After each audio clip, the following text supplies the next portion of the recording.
सुबह सुबह लोग तांबे के लोटे से सूर्य देव को जल चढ़ाते हैं, लेकिन क्या आपने कभी सोचा है ऐसा क्यों किया जाता है? क्या ये सिर्फ एक आस्था है या इसके पीछे कोई विज्ञान भी छिपा है? तो आइए जानते हैं।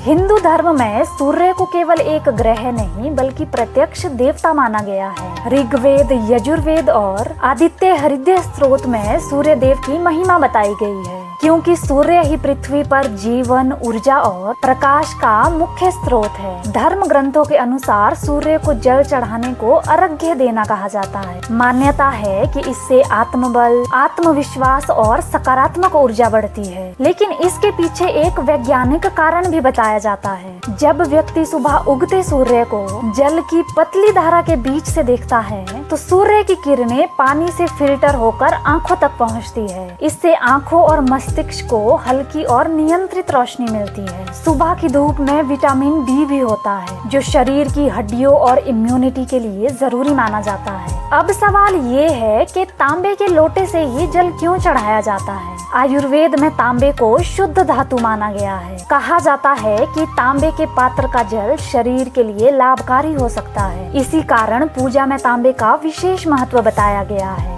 और एक बात शायद आपने नोट किया हो, सूर्य को जल हमेशा सुबह ही चढ़ाया जाता है, दोपहर या रात में नहीं, क्योंकि शास्त्रों में उगते सूर्य को नई ऊर्जा, आरोग्य और शुरुआत का प्रतीक माना गया है। लेकिन ध्यान रहे, धर्म ग्रंथ कहीं भी ये दावा नहीं करते कि केवल जल चढ़ाने से सारी बीमारियां ठीक हो जाती है। इसे आस्था, अनुशासन, ध्यान और प्रकृति से जुड़ाव का प्रतीक माना गया है। इसीलिए आज भी करोड़ों लोग सूर्य को जल चढ़ाकर अपने दिन की शुरुआत करते हैं, क्योंकि हिंदू धर्म में सूर्य केवल एक तारा नहीं बल्कि जीवन देने वाली ऊर्जा माने गए हैं।